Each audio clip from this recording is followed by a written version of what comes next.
চুনমুন পাখি একটা গাছে থাকতো। ওর দুটো বাচ্চা আর দুটো ডিম ছিল। ওদের দেখাশোনা করত। একদিন ও বাসা থেকে উড়ে গেল না, তো তখন বাচ্চারা ওকে বলল, মামা, আমার খিদে পাচ্ছে, সকাল থেকে কিচ্ছু খাইনি আমি।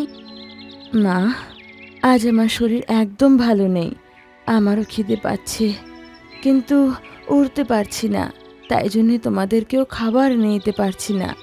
কিন্তু মা, আমার তো খুব জোরে খিদে পাচ্ছে, আর আমি তো খিদে সহ্যই করতে পারছি না। ঠিক আছে মা, আমি খাবার নিয়ে আসছি, কিন্তু যতক্ষণ না আমি না ফিরবো তোমরা এখানে আরাম করে বসে থেকো, না হলে তোমাদের আঘাত লাগতে পারে। ঠিক আছে মা, তুমি শিগগিরই আমার জন্য খাবার নিয়ে এসো, আমরা তোমার জন্য এখানে অপেক্ষা করব। চুনমুন উড়তে উড়তে কালো কাকের জমিতে চলে যায়, আর ওখানে বসে ভাবে, আজ একটু খাবার এখান থেকে তুলে নি, এত দূর যাওয়ার ক্ষমতা আমার হচ্ছে না, আর বাচ্চারাও তো খিদেতে কষ্ট পাচ্ছে, এটাই ঠিক হবে।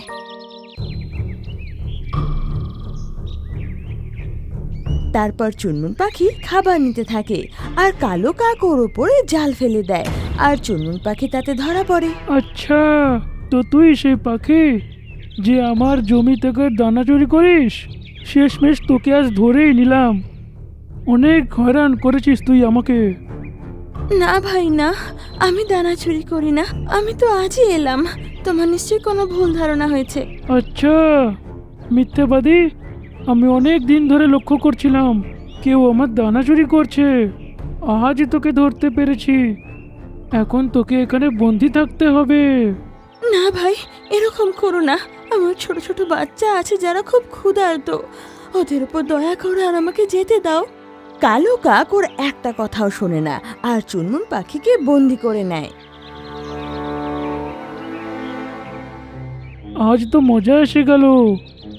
এই চুরমুর পাখি সবার সাহায্য করে, সবাই একে পছন্দ করে, আজ চুরির অজুহাতে একে ধরতে পেরেছি, এখন হয়রান করব একে। তারপর কালো কাক চুনমুন পাখির কাছে যায় আর বলে, চুরমুর পাখি, শুনেছি তোর বাচ্চারা অনেক ছোট আর একলা আছো এখানে। ভাবো, যদি কোনো বড় পাখি এসে ওদের খেয়ে নেয় তাহলে বাচ্চাদের কি হবে? ওরা তো মরেই যাবে। বদমাস কালো কাক, যেটা তুই আমার সাথে করেছিস সেটার মাসুল তোকে দিতেই হবে, আজ নয়তো কাল ভগবানের হিসাব নিয়েই ছাড়বে।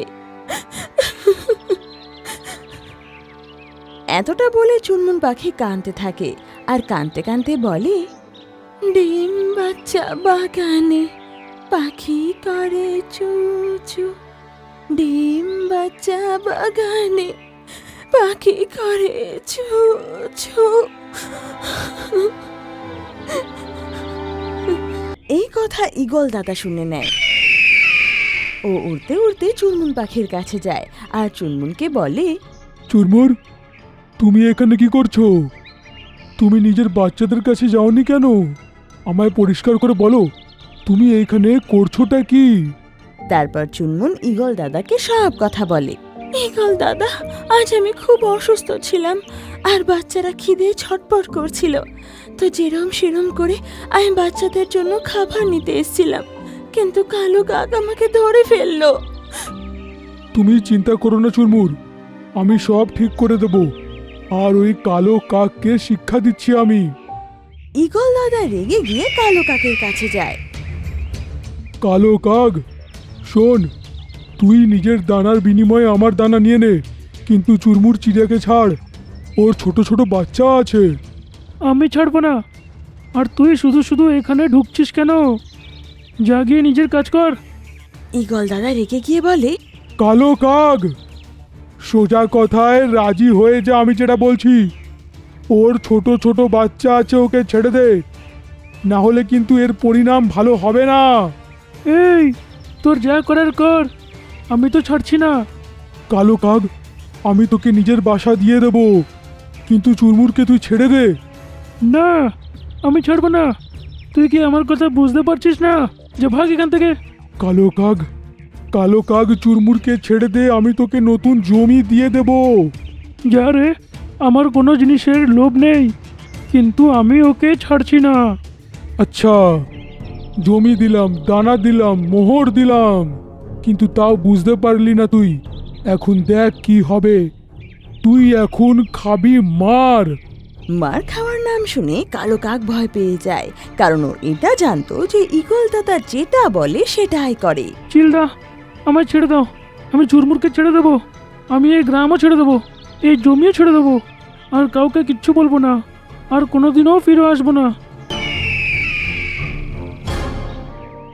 এটা শুনে চুনমুন আর ঈগল দাদা খুব খুশি হয়, আর ঈগল দাদাকে ধন্যবাদ জানায়। ঈগল দাদা, তুমি আমার অনেক সাহায্য করেছো। আমার বাচ্চারা সকাল থেকে ক্ষুধার্ত, এখন আমি ওদের একটু খাবার দিতে পারবো। মা, তোর যত দানা চাই নিয়ে যা এখান থেকে, আর নিজের বাচ্চাদের খেয়াল রাখ।